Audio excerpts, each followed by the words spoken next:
दुर्भाग्य यह है कि ये मुट्ठी भर लोग जो कहते हैं कर लो दुनिया मुट्ठी में, मेरे सुख में सबका सुख, इन्होंने इस दुनिया में आतंक पैदा कर दिया। आतंक माने भय पैदा कर दिया। ये मुट्ठी भर लोग, इस चीज को समझना पड़ेगा। और कहीं जाने अनजाने में आगे बढ़कर हम भी आतंकवादी उस तरह का बन जाए कि सारे संसाधनों को कब्जा करते जाए, हमारे अंदर भी वो चीज पैदा ना हो जाए। और मैं कह देना चाहता हूं, जिसके अंदर ये सोच पैदा होगी वो ना खुद सुखी रहेगा और ना दूसरे के सुख का कारण बन सकता है।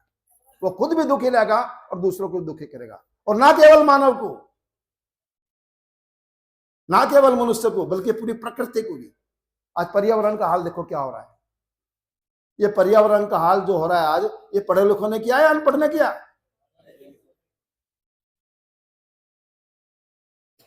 बड़ा अजीब लगता है। अरे किस लिए पढ़ रहे हो भाई? आदमी का आदमी पे विश्वास घट रहा है, आदमी का प्रकृति के साथ विश्वास घट रहा है। धरती जीने लायक नहीं, पानी जीने लायक नहीं, हवा जीने लायक नहीं है? एक आदमी दूसरे से भयभीत है, विश्वास नहीं। तो क्या पढ़ा रहे हो भाई? पढ़ा के बनाना क्या चाह रहे हो? पूरी यूनिवर्सिटियां मिलकर, माफ करना मैं कुछ गलत बोल रहा हूं तो, पूरी दुनिया भर की यूनिवर्सिटी मिलकर इंसान नहीं बना पा रही। एक भी इंसान नहीं बना पा रही। वो डॉक्टर बना रही है, इंजीनियर बना रही है, आईएएस बना रही है, आईपीएस बना रही है, सब कुछ बना रही है, पर इंसान नहीं बना पा रही। देख लो आप, पूरे देश में देख लो। गुलाम देश में मैं आपको कम से कम 100 नाम गिना सकता हूं जिनको कहते हैं इंसान थे, जिनके प्रति हमारा सिर श्रद्धा से झुकता है। चाहे वो दयानंद हो, चाहे विवेकानंद हो, चाहे गांधी हो, चाहे बाबा साहब हो, है ना, चाहे भगत सिंह हो, चाहे उस्ताकुल्ला हो, है ना, श्रद्धा से झुकता है। आज पूरे देश में ढूंढने से भी एक व्यक्ति ऐसा नहीं मिलता जिसके सामने सबका सिर श्रद्धा से झुकता हो।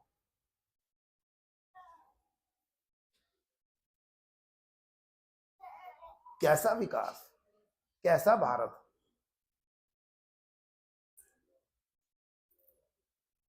किधर जा रहे हैं हम? मैं तो इस नारे को लेके ही कि भारत की ओंकार है, जनता ही सरकार है ना, जब मैंने ये नारा पहली बार सुना मुझे बड़ा अच्छा लगा, बहुत अच्छा लगा। ये पहला भिवानी में कोई लोग आए होंगे यहाँ से, मैं भिवानी में था उस समय, वहीं पर एक शिविर लगा था, तो वहीं पर पहली बार इस जनता सरकार मोर्चे से मेरा जुड़ना हुआ था। अच्छा लगा था मुझे कि चलो कुछ युवा जो कहते हैं जनता ही सरकार है, कम से कम लोकतंत्र को जिंदा करने की बात कह रहे हैं वास्तव में। अभी लोकतंत्र का क्या स्वरूप है? अभी क्या इस देश में लोकतंत्र नाम की चीज बची है? मुझे तो लगता है बिल्कुल नहीं बची। लोकतंत्र को पार्टी तंत्र ने और पार्टी तंत्र को धन तंत्र ने किडनैप कर दिया। लोकतंत्र को पार्टी तंत्र ने और पार्टी तंत्र को पूरा धन तंत्र ने, है ना, क्योंकि पार्टी का प्रतिनिधि होते हैं, जनता का प्रतिनिधि नहीं है वो। पार्टी कहती है ये, है ना, जनता नहीं चुन रही उन्हें। और पार्टी में भी मुट्ठी भर एक दो व्यक्ति तय करता है, चाहे वो अखिलेश हो, चाहे मायावती हो, चाहे वो राहुल जी हो, चाहे वो मोदी जी हो, जो भी हो, वो तय करते हैं किसको टिकट मिलेगा। और जो पार्टी का अध्यक्ष है वो कॉर्पोरेट के हाथ में। हम कह रहे कि हम चुन रहे, हमें चुनने का मौका कहां है? हमारा प्रतिनिधि है ही नहीं वो। और फिर चुनने के बाद, जीतने के बाद वो काम जनता के लिए करेगा, पार्टी के लिए करेगा? और पार्टी धनतंत्र के चक्कर में, धन वालों के चक्कर में, कब्जे में, तो काम किसके लिए करेगा? धनवानों के लिए करेगा। इसलिए सारी नीति, सारे नियम, सब कुछ आज धन वालों के लिए बनते जा रहे हैं। दुर्भाग्य है। आजादी का सपना हमारा टूटता जा रहा है, महापुरुषों का सपना हमारा टूटता जा रहा है। क्या सपना देखा था उन्होंने, किस लिए कुर्बानी दी थी उन्होंने? इस पर जरा सोचो, विचारो। और फिर करना क्या है, हमें इसकी तरफ आगे बढ़ो। आसान काम नहीं है, पर मैंने जैसे कहा कि मस्ती के साथ काम करना है। अब वो गुस्से में लड़ाई करके उससे कुछ नहीं निकलने वाला है ना। तुम्हारे चेहरे की मस्ती काम करते करते सामने वालों को प्रभावित करनी चाहिए। यार ये है क्रांति का रास्ता, हंसते हंसते, क्योंकि मैं जीवन जीता हूं, मेरा जीवन एक खुशबू है सामने को प्रभावित करते। ये है जीवन जिसमें मैं अपने लिए, अपने परिवार के लिए, अपने समाज के लिए और पूरी प्रकृति के लिए पूरक हूं, सहयोगी हूं, संवर्धन करता हुआ, संरक्षण करता हुआ, सदुपयोग करता हुआ, जिसमें मेरा भी संवर्धन है, मेरे परिवार का भी है, मानव समाज का भी है और शेष प्रकृति का भी है। जिसमें मेरा भी संरक्षण है, मेरे परिवार का भी है, मानव समाज का भी है और शेष प्रकृति का भी है। ये चार ही अंग है जीने के, और पांचवा कुछ होता नहीं। मैं हूं, मेरा परिवार है, ये मानव समाज है और शेष प्रकृति है। हवा, पानी, धरती, पशु पक्षी, पेड़ पौधे, है ना। इन सबका संवर्धन हो, इन सबका संरक्षण हो, इन सबका सदुपयोग हो। यह है भारतीय संस्कृति, यह है भारतीय दर्शन। इसको समझना है और इसको जीना है, इतना ही तो काम है। और मैं दावे के साथ कह रहा हूं, जिसने ये कला सीख ली उसके जीवन में दुख आ नहीं सकता। जिसने अपने साथ, अपने परिवार के साथ, मानव समाज के साथ और शेष प्रकृति के साथ जीना सीख लिया, उसके जीवन में दुख आ नहीं सकता दूर दूर तक भी।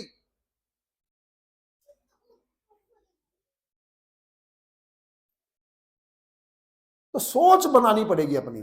सोच बनाओगे तो टिकोगे, जियोगे और दूसरों को जिला भी पाएंगे। सोच हमारी है नहीं, खाली नारे लगाते रहेंगे तो उससे तो समाज नहीं बनने का भाई, उसे समाज की सरकार भी नहीं बनने की, और उससे हम चुनौती भी नहीं दे पाएंगे सामने वालों को। हमारा रास्ता उनको भी हराने का नहीं है, हमारा रास्ता उनको भी हराने का नहीं है, पर उनके सामने सही सोच आई नहीं शायद। उनको लगता है कि जिसके पास जितनी ज्यादा गाड़ी होंगी, जितने बड़े बड़े मकान होंगे, जितनी जहाज की यात्रा करेंगे तो उतने सुखी हो जाएंगे। मैं आपको क्या देना चाहता हूं, साधनों से सुविधा मिल सकती है, सुख नहीं।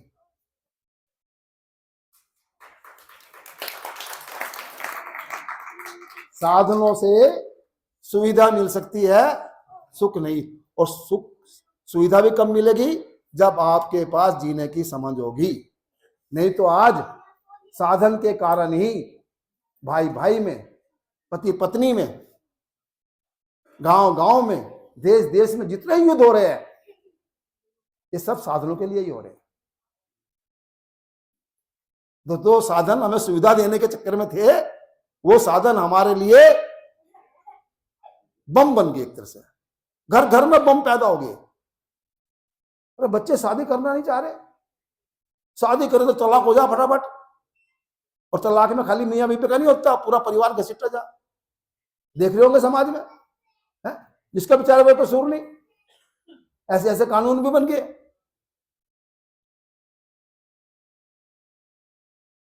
क्या थे हम, क्या हो गए और क्या होंगे अभी, आओ विचारे आज मिलकर ये बातें सभी। क्या सपना था भारत का, क्या सोचते थे हम, क्या सपना था शहीदों का, और क्या बनते जा रहे हैं हम, क्या बना दिए गए। बिल्कुल ठीक कह रहे हैं, बनते नहीं जा रहे, बना दिए गए। बिल्कुल ठीक कह रहे हैं आप।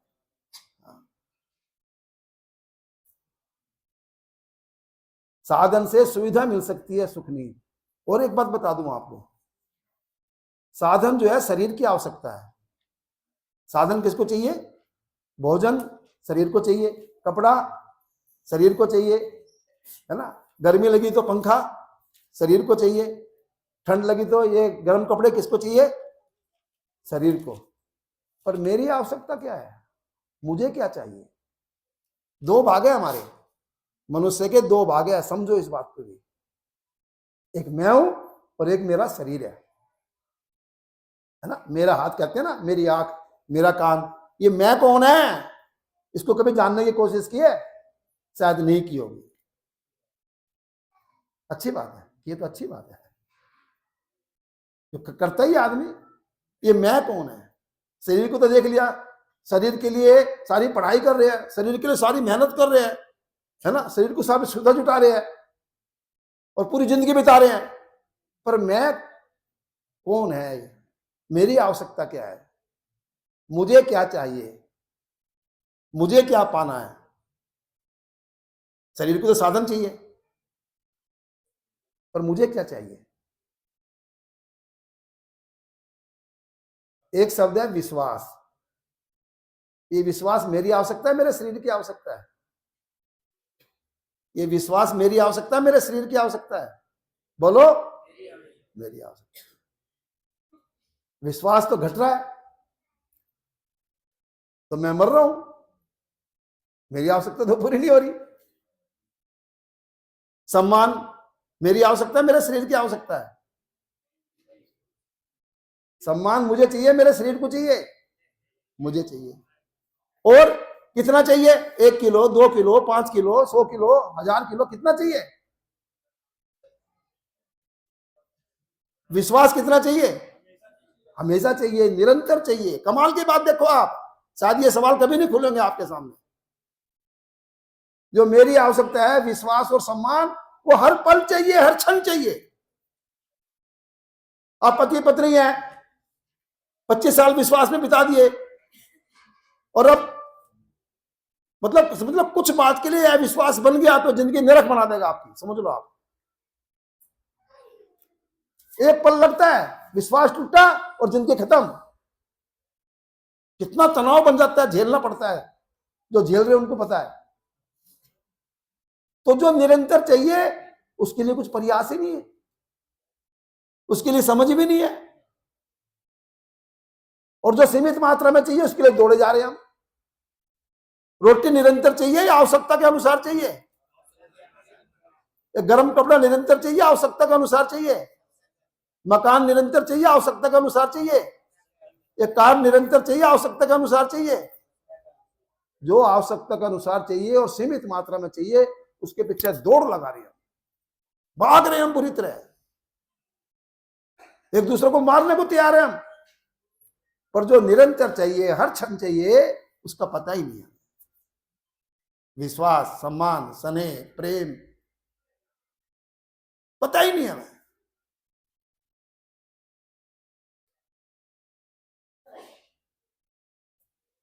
सुख पता ही नहीं हमें। साधनों में सुख ढूंढ रहे। साधन में सुख नहीं मिलता भाई, साधन में सुविधा मिलती है। सुख मन की स्थिति है, समझ की स्थिति है।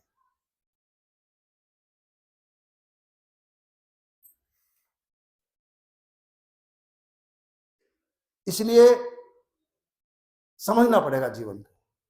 और मैंने फिर क्या, मैं बार बार कहूंगा, समझोगे तो मस्ती के साथ काम करूंगा, मस्ती के साथ जियो और आपकी मस्ती ही क्रांति करेगी। मैं सच कह रहा हूं क्योंकि मैंने वो चखा है। मैं ऐसे नहीं बोल रहा खाली। मैं एक ऐसा बंदा बैठा हूं आपके सामने, मैं 1 रुपया 40 साल से कमाता नहीं, 1 रुपया नहीं कमाता, ना कमाने की सोचता। इसका मतलब निकम्मा नहीं हूं मैं। हाँ, ठीक है। और मेरे पास कोई अभाव नाम की चीज नहीं है, कोई अभाव नहीं है। जो सामने काम आता है उस काम को करता हूं मैं। तकरीबन बहुत से काम आते हैं ना, जहां जिसकी आवश्यकता वो काम करता हूं। पूरक बनता हूं मैं, सहयोगी बनता हूं मैं। जिंदगी में एक चीज सीख लो, पूरक बनना, सहयोगी बनना। जहां जाओ पूरक बन जाओ। प्रकृति के पूरक बन जाओ, पशुओं के पूरक बन जाओ, पेड़ पौधों के पूरक बन जाओ, इंसान के पूरक बन जाओ। मेरे एक गुरु है, मेरे 173 गुरु है। बड़ा अजीब लगेगा आपको, 173 गुरुओं को झेल के बैठा हूं यहाँ। और बड़े अजीब अजीब गुरु थे। एक गुरु है, वो झाड़ू मार रहे थे, ऐसे कैंप था, 2000 युवकों का कैंप था हमारा, ये 86 की बात है। वो झाड़ू मार रहे थे। तो मैंने कहा भाई जी, होते ना बड़े आदमी है ना, हम तो युवा थे 25 साल के। मैंने कहा भाई जी झाड़ू मुझे दे दो। तो रुके, मेरी तरफ देखा और देख के फिर झाड़ू में लग गई। मैंने कहा यार कुछ भी नहीं बोल रहा। थोड़ी देर बाद फिर मुझे लगा यार इतने बड़े आदमी झाड़ू मार रहे, होता है ना अंदर से, चलो भाई जी लाओ, दो ना झाड़ू मुझे। अब रुके आराम से। और रुकने के बाद पता क्या कहते हैं, किसी का रोजगार छीनने नहीं करते, रोजगार खोजो सत्य प्रकाश। दुनिया में काम की कमी नहीं है, रोजगार खोजो। जिसको काम करना हो ना, कहीं भी काम खोज लेगा।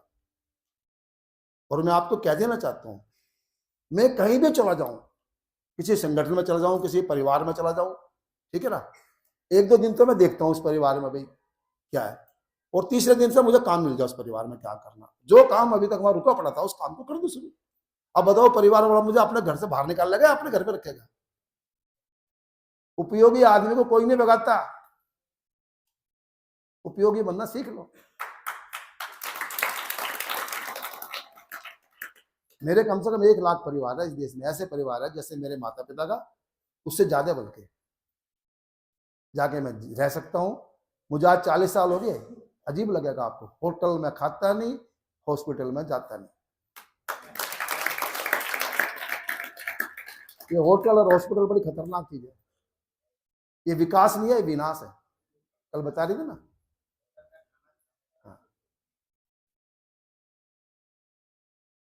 ये भारत में अतिथि देवो भव की संस्कृति थी, है ना। अब सब जा रहे होटल में, खा रहे, होटल में रह रहे, बाजार में खूब बाजारवाद। तो इसलिए जीवन में मूल्य धारण करो। और मूल्य में मैं पांच शब्द कहूंगा बस।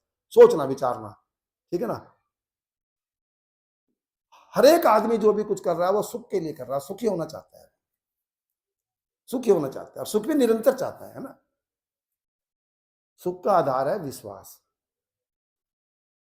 जैसे जैसे आपको अपने ऊपर और अपनों के ऊपर विश्वास बढ़ता जाएगा, आप सुखी होते जाएंगे। पहले अपने ऊपर और फिर अपनों के ऊपर, है ना। सुख का आधार है विश्वास। जितना जितना आप अपने ऊपर, अपनों के ऊपर विश्वास बढ़ाओगे, उतना उतना आपके जीवन में सुख बढ़ता ही जाएगा। और एक बार शुरू हो गया ना ये, फिर रुकने वाला नहीं है। मैं तो आप पूरे अनुभव के साथ कह रहा हूं, मैं खाली ये किताब पढ़ के है ना नहीं कह रहा, क्योंकि मैं जी रहा हूं उस तरह का जीवन। तो सुख का आधार है विश्वास, और विश्वास का आधार है निश्चित आचरण। जो क्या हो सोच समझ के क्या हो, जितनी क्षमता है, जितनी पात्रता है, उतना ही क्या हो, और जो क्या उसको पूरा करो। कहते कुछ है, करते कुछ है, समझते कुछ है ना। क्या होगा? इसलिए देश में एक भी नेता नहीं दिखता जिसके ऊपर लोग विश्वास कर सके। बस कुछ भी कह दो। एक तरफ रघुकुल रीत सदा चली आई, प्राण जाए पर वचन न जाए, ये देश हमारा है।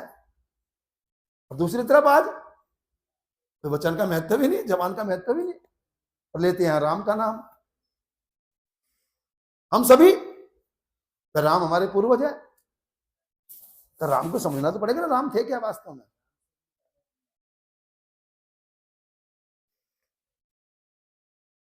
तो सुख का आधार है विश्वास, विश्वास का आधार है निश्चित आचरण। और जो अब बात कह रहा हूं बड़ी महत्वपूर्ण बात है। निश्चित आचरण का आधार है निश्चित आवश्यकताएं।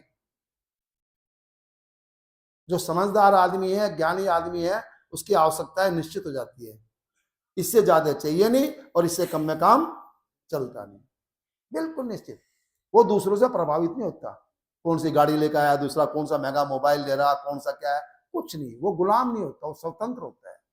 उसकी अपनी समझ होती है, क्या खाना है, किस टाइम उठना है, क्या चाहिए मेरे जीवन में, किसे सदुपयोग करना है ना, पूरी दृष्टि होती है उसके पास। तो निश्चित आवश्यकताएं, और निश्चित आवश्यकताओं का आधार है निश्चित समझ। निश्चित समझ, अस्तित्व में सब कुछ निश्चित है, इस ब्रह्मांड में सब कुछ निश्चित है, नियम से है, नियंत्रित है और संतुलित है। उस व्यवस्था को समझना पड़ेगा कहीं, इस अस्तित्व की, ब्रह्मांड की व्यवस्था को समझना पड़ेगा। इसमें सब कुछ निश्चित है, नियम से है, नियंत्रित है और संतुलित है। काफी कोशिश किया मैंने समझने के लिए, अभी लगाऊं, पर जितना जितना समझते जाता हूं आनंद आता है खूब। इतना मस्ती भरा जीवन है मनुष्य का, मैं आपको कह नहीं सकता। और मैं तो कहता हूं अपने बच्चों से जहां मैं बात करता हूं, पता आपको मनुष्य जीवन का लक्ष्य क्या है? कोई बताएगा? एक जना बताएगा कोई? क्या लक्ष्य है?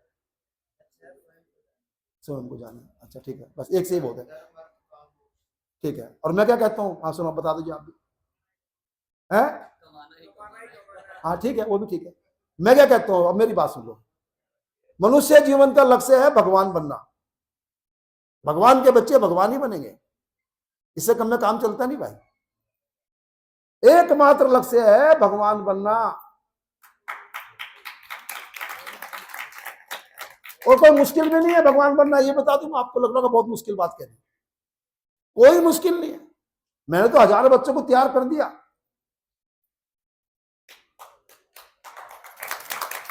और मैंने पिछली बार भी कहा था सहारनपुर की मीटिंग में कि किसी को मेरा वो रूप देखना हो तो मुझे 1 साल दे दो, मैं अपना आप घुमा दूंगा उसे। और 1 रुपया घर से लेके नहीं आए, 1 रुपया घर से लेके नहीं आए, बिना पैसे के आनंद के साथ कैसे जीना है ना, मैं पूरा देश घुमा दूंगा। पर थोड़े दिन में उसकी देखूंगा सही ना भाई, वहां जाके बीड़ी सिगरेट पीने लगा, गांजा जलने लगा तो बड़ी मुसीबत बन जाएगी मेरे को। और ऐसे मैंने अनेक बच्चे घुमाए, कहीं से स्कूल से उठा लिया, कहीं से कोच उठा लिया, जो जानते हैं मुझे जानते हैं, तैयार किए। और एक को सुनोगे आप, सपना देख रहे हैं दुनिया में किस प्रकार की शिक्षा व्यवस्था बनानी है ना, सपना देख रहे हैं अलग अलग दुनिया में कैसी व्यवस्था है, व्यवस्था कहते किसे है, सपना देख रहे हैं और काम कर रहे हैं, खूब मस्ती के साथ काम कर रहे हैं।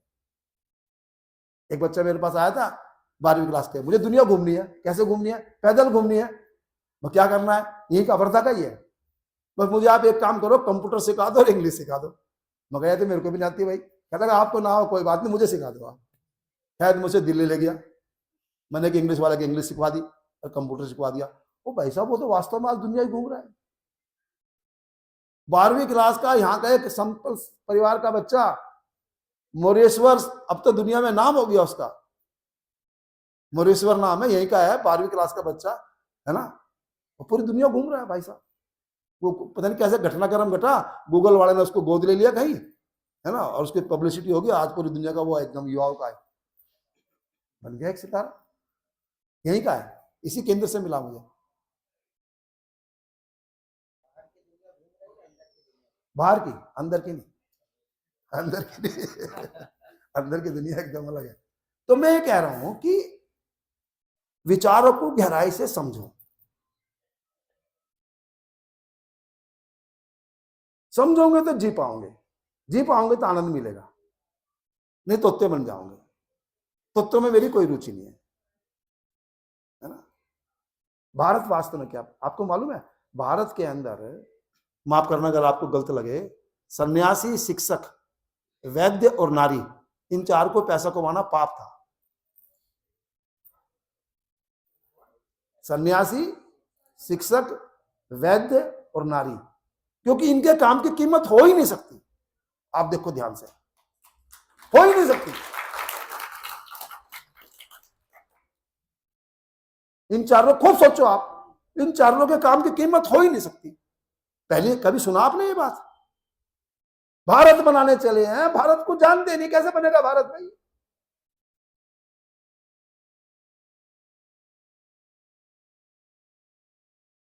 सन्यासी, शिक्षक और वैद्य और नारी, क्योंकि इसमें 2 आत्मा का विकास करते हैं, सोच का विकास करते हैं, सन्यासी और शिक्षक।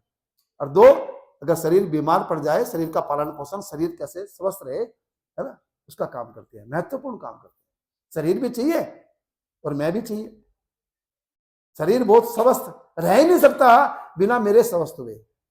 मेरी सोच में दुर्गंध है, मेरी सोच में अविश्वास है, तनाव है। आज बीमारी का सबसे बड़ा कारण है तनाव,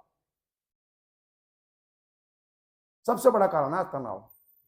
चाहे वो ब्लड प्रेशर हो, चाहे वो क्या क्या हार्ट अटैक हो रहा हो, मानसिक कुछ भी हो, सब बहुत सी बीमारी, मैं तो नाम भी याद नहीं करता इनका, कोई मतलब भी नहीं, सबसे बड़ा कारण है। मैं बैठा हूं आपके सामने, भाई कोई योगा नहीं करता, हाँ फावड़ा जरूर चलाता हूं, अब उसको योगा मान लो तो कोई बात नहीं, पर बहुत से लोग तो उसको योगा नहीं मानते।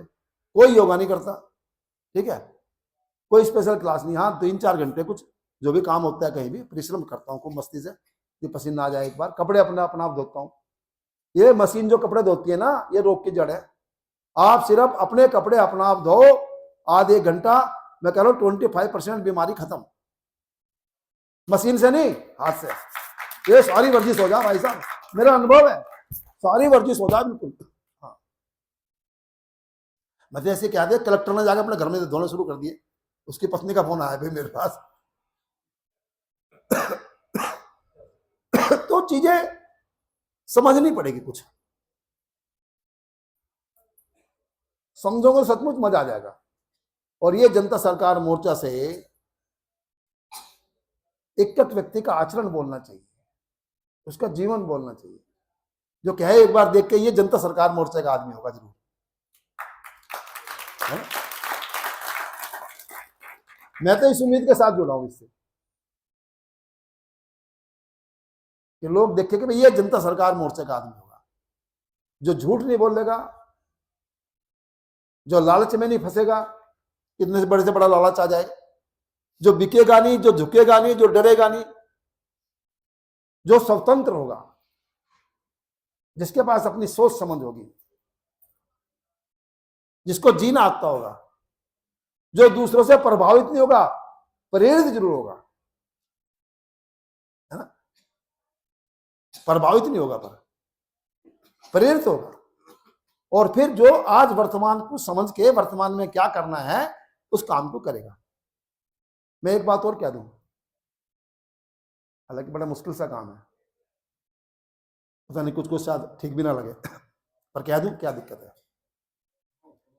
अगर जिंदगी में कुछ करना है, 2 छलांग लगानी पड़ेगी।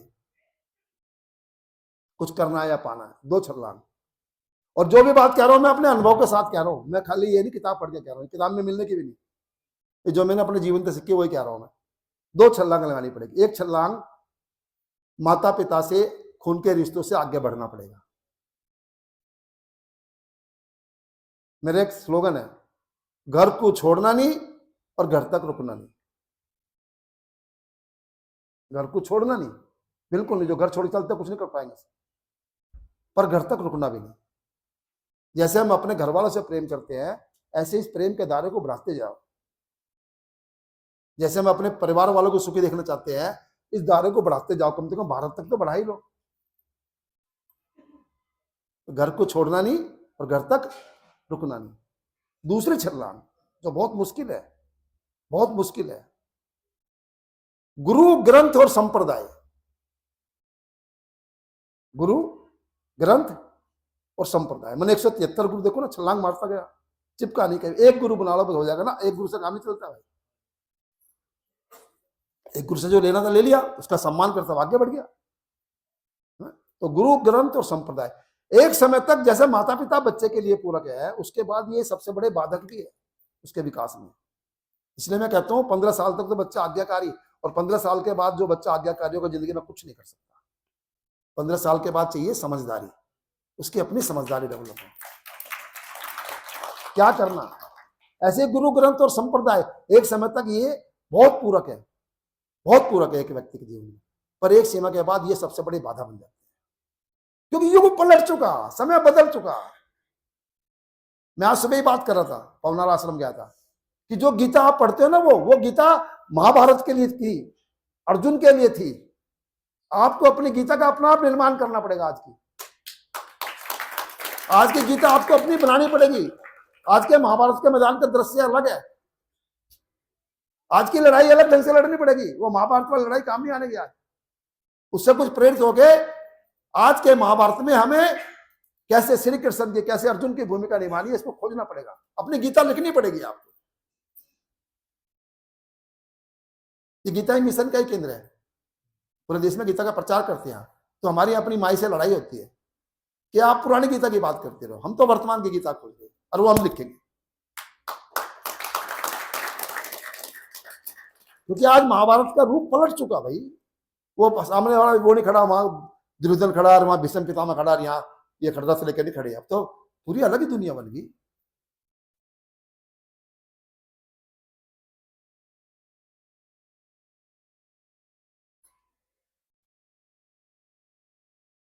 इसलिए अपने आप को स्वतंत्र करना पड़ेगा, अपनी एक सोच बनानी पड़ेगी, और उसमें 2-3-4 साल का ही समय लगता है, ज्यादा लंबा समय नहीं लगता। क्योंकि धीरे धीरे जो सुनते हो उसके ऊपर सोचो, विचारो और एक कदम आगे बढ़ाओ। और जैसे एक बार बढ़ना शुरू हो गया ना कदम, उसमें आना शुरू हो गया, फिर रुका नहीं जाने का आप पे। हमारे बाबा आमटे कहते थे कि पहले शराबी को शराब जबरदस्ती पिलानी पड़ती है ना, एक घूंट चुपके से पिलानी पड़ती है, पर जब उसे आदत पड़ जाती है ना, तो फिर उसे रोकना मुश्किल है, फिर तो अपना भी पी ले। तो ऐसे ही इसमें जो आनंद है ना जीवन का, इसमें अगर एक बार चख लिया उसका रस, है ना, तो फिर कोई रोकना चाहे, माँ बाप रोकना चाहे, कोई और रोकना चाहे, है ना, कोई रुकने वाला नहीं फिर। और फिर माँ बाप भी उसी मस्ती में ढल जा, क्योंकि माँ बाप को शुरू में डर होता कहीं ये डिप्रेशन में चला जा, कहीं निराश नहीं हो जा, है ना, कहीं गलत रास्ता ना पकड़ ले, है ना। एक था विश्वेंद्र हिसार का एक लड़का मेरे साथ, वो अन्ना हजारे में कूद के आ गया था, पूरा बड़ा जोशीला लड़का था, मैकेनिकल की पढ़ाई करके पूरा, उसका माँ बाप देख रहे थे कि आईएएस बनेगा, बड़े अच्छा परिवार था, और कूद के आ गया था, और बिल्कुल यहाँ से लेकर पहुंच गया रालेगढ़ सिंधी तक, बिल्कुल पागलों जैसी स्थिति बिल्कुल। अब मुझे हिसार की एक मीटिंग में मिल गया, तो थोड़ी देर बात हुई, तो कह लगा मेरे घर चलो आप, अब घर ले गया अपने हिसार में। अब उसके माता पिता से बात हुई, दोनों गुरुकुल के पढ़े थे और दोनों टीचर थे बाई चांस, तो उन्होंने मेरे से बातचीत हुई, तो ऐसे ऐसे क्या लगा भाई हमारे बच्चे को बचा ले, ये तो पागल हुआ पड़ा बिल्कुल, भावना में दौड़े ही जा रहा सब कुछ। तो फिर मैंने उससे थोड़ी बातचीत की, फिर मेरे साथ दोस्ती होगी, और फिर तो मेरे साथ उसने 1 साल रामदेव जी के यहाँ, जब हमने 1 साल काम किया स्वामी रामदेव जी के साथ, तो उसने सारा मेरा कंप्यूटर का सारा काम उसने ही देखा, हमारी पूरी टीम का, और फिर तो आज तक मेरा घर ही है वो, है ना। और अभी भी वो भी ग्राम सचिव बना, और जैसा अद्भुत काम कर रहा है, मतलब गवर्नमेंट सर्वेंट का एक अच्छा उदाहरण है वो, जिस मजबूती से काम कर रहा है, जैसा काम कर रहा है ना, मतलब हर एक कोई खुश है उससे। कोई नेता थोड़े शुरू शुरू में परेशान हुए, पर जब नेता ने देख लिया कि ये व्यक्ति झुकने वाला नहीं है, डरने वाला नहीं है, नौकरी की चिंता नहीं से, है ना, अच्छा वो भी समझदार है, एकदम इतना भी नहीं खींचता कि टूट जाए रस्सी, उसे पता वातावरण चारों तरफ का क्या है, तो जब समझ लिया कि इस व्यक्ति को, तो अब उसके साथ में सब ने एक कॉम्प्रोमाइज कर दिया, और उसने कह दिया देखो जी थोड़ा बहुत तो ईमानदारी का ले लो, पर ज्यादा गड़बड़ की कोशिश की तो नौकरी पड़ी आपके जेब में, मुझे कुछ नहीं फर्क पड़ता, मैं नौकरी के लिए नहीं आया, मैं समाज की सेवा के लिए आया हूं, है ना। तो काम कर रहे हैं अपने ढंग से। तो बस हम ये इतना कह रहे कि चीजों को जरा गहराई से समझ लो, जीवन के लक्ष्य को समझ लो, और जैसे मैं बलारा से बात करता हूं, हमें स्कूलों का निर्माण करना पड़ेगा, हमें अर्थव्यवस्था का निर्माण करना पड़ेगा, हमें सांस्कृतिक व्यवस्था का निर्माण करना पड़ेगा। अभी अव्यवस्था है सारी है, अभी जो जितनी चल रही है ना, शिक्षा व्यवस्था, न्याय व्यवस्था, चिकित्सा व्यवस्था, चुनाव व्यवस्था, ये सारी अव्यवस्थाएं हैं। बल्कि मुझे कहने में कोई जोर नहीं पड़ता, ये जो है जिनको व्यवस्था कह रहे हैं हम, ये आदमी को अपराधी बना रही है। न्याय तंत्र में न्याय नहीं, शिक्षा तंत्र में शिक्षा नहीं, चिकित्सा तंत्र में चिकित्सा नहीं, है ना, चुनाव तंत्र में चुनाव नहीं, बता दिया मैंने, धन तंत्र है पूरा, है ना। तो इसका निर्माण करना पड़ेगा हमें, और उसमें हजारों नहीं लाखों युवक चाहिए, है ना, पर उनकी अपनी समझ तो बने ना। तो समझ बनाने का देवेंद्र से कई बार बातचीत हुई, और वो कह रहे कि ठीक है अगर उस काम में लगेंगे, हमारे बहुत से साथी काम कर ही रहे हैं उस रूप में, तो हम लगेंगे सब। टाइम हो गया क्या अभी? अच्छा चलो मैं रोक देता हूँ, ठीक है। तो मिलकर लगेंगे सब, और ये विश्वास करो ये केंद्र आपका है। कभी भी किसी को 1 दिन के लिए आना हो, 1 महीने के लिए आना हो, 1 साल के लिए आना हो, 1 जन्म के लिए आना हो, तो यहाँ पर स्वागत है, ठीक है। उससे ज्यादा गुंजाइश है नहीं भाई, है ना। 1 दिन, 1 महीना, 1 साल, 1 जन्म, उससे ज्यादा गुंजाइश है नहीं। आपका स्वागत है ना, कभी भी आओ। यहाँ हमारे रवि भाई है, हमारे किशोर भाई है, और ऐसे और भी मित्र हैं हमारे, ये जीवन जीने वाले लोग हैं। अच्छा ठीक है, ठीक है। तो ये सब मित्र यहाँ पर है, महीना रहो, खुशबू आएगी, वास्तव में जीना आएगा, विश्वास बढ़ेगा अपने ऊपर। ये ऐसे लोग हैं जो 1 रुपया नहीं कमाते, 30-30 साल से जानता हूँ, और देश में खूब काम कर रहे हैं, कमाने की सोचते भी नहीं, पर क्योंकि इनके पास इतने हुनर है। आप उस किशोर जो गीत गाता है ना, उसके हुनर सुनोगे, कौन सा काम ऐसा है जो दुनिया का वो नहीं कर सकता। बीएससी है वैसे पढ़ाई में तो, पर उसके अलावा लोहारी, बढ़ई, कारपेंट्री, है ना, चिनाई, प्लम्बरिंग, कपास उगाने से लेकर कपड़ा बनाकर पहना देगा आपको, सारे काम जानता है। रसोई, हाँ रसोई में तो मास्टरी है ही। मैं कह रहा हूं कौन सा काम ऐसा है, तो ऐसे बन जाओ भाई, फिर बताओ आपको कौन नकारेगा, किसकी हिम्मत है नकारने की।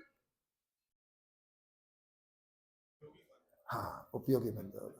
एक वो राहुल संस्कृत्यान का नाम सुना किसी ने? राहुल संस्कृत्यान, है ना, उसने सिर्फ एक ही बात कही थी, 4-5 ऐसे हुनर सीख लो जो दुनिया में कहीं भी जाओ, है ना, आपकी आवश्यकता हो उसे। मैंने तो वही सीखे, फिर बाद में उसको पढ़ गया, 4-5 हुनर सीख लिए, कहीं भी जाओ। मैं बेरोजगार हुई नहीं, क्योंकि मुझे पता है इस घर में ये आवश्यकता जरूर होगी, खोज लेता हूँ काम को। तो मैं अभी अपने आप को रोकता हूँ, क्योंकि संजीव भाई खड़े हो गए, फिर कभी बात करेंगे, कोई बात नहीं।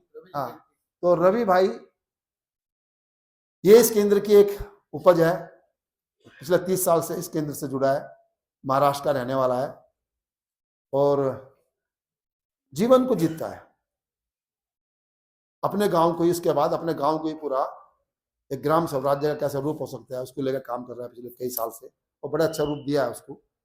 और पिछले दिनों इसने पूरे महाराष्ट्र में एक साइकिल यात्रा की, कुछ मित्रों को लेकर, तालुका स्वराज्य को लेकर किताब भी लिखी है उसके ऊपर, पूरी साइकिल यात्रा की वो, कि कैसे एक तालुका को अच्छा बनाना, तालुका का कैसे अपना स्वराज्य आए, है ना, उसके ऊपर काम किया है, काफी गंभीरता से काम किया है और बहुत अच्छा बखता है। ये तो अपने गांव में जाके बैठ के मैंने से एक ही बात कही, भाई तू बैठने के लिए जन्म नहीं हुआ, तेरा जन्म हुआ घूमने के लिए, घूम, निकल गांव से बाहर, ना गांव में जिंदगी खप जाएगी नहीं। तो उसने थोड़ी सी मेरी बात मानी, निकला है और ये आपको सुनाएगा। बड़ी कड़क आवाज है, दिखने में जरूर पतला सा लग रहा। हाँ, तो मैं स्वागत कर रहा हूँ रवि भाई का। अपनी बात रखिए रवि भाई। आप सबने बहुत ध्यान से सुना, आप सबको बहुत बहुत धन्यवाद। और उम्मीद है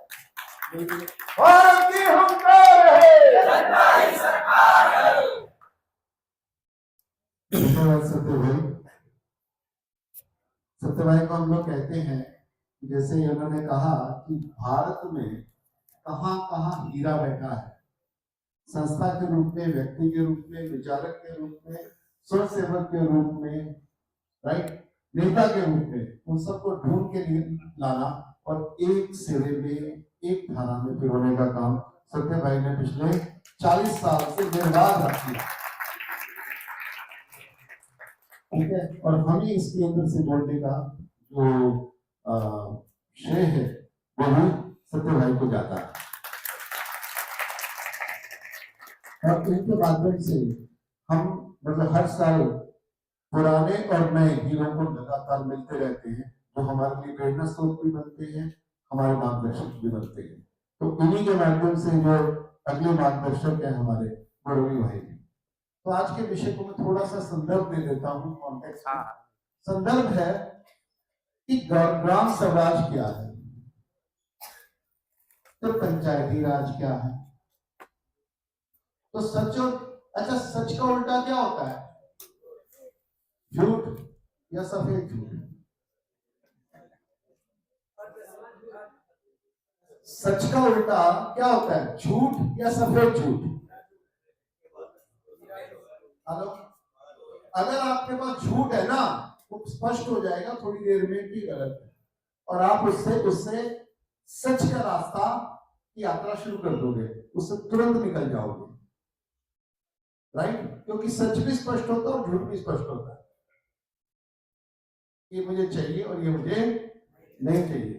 समस्या तब आती है जब सफेद झूठ आता है सामने, क्योंकि अब तब हमको पता ही नहीं चाहिए चलता कि चाहिए कि नहीं चाहिए। जैसे प्रेम का उल्टा नफरत नहीं होता, प्रेम का उल्टा आसक्ति होता है, कि ना रह सकते हैं, ना सह सकते हैं, ना छूट सकते हैं, राइट, वो आसक्ति है। वही हमारी व्यवस्थाओं के साथ हुआ है। हमको लोकतंत्र चाहिए था, हमको वोट तंत्र मिल गया, हमें अपेक्षा थी कि स्वराज की, और हमको मिल गई पंचायत। तो दोनों के बीच में क्या अंतर है, और हमें कैसे ग्राम स्वराज को समझना है और कैसे स्थापित करना है, उसके मुख्य बिंदु क्या है, और उसमें हमारी भूमिका और जनता सरकार मोर्चे की भूमिका क्या रहेगी, उसका सुस्पष्ट मार्गदर्शन के लिए हम आपके रवि भाई का स्वागत करते हैं। साथियों, जय हिंद, जय जगत। बैठकर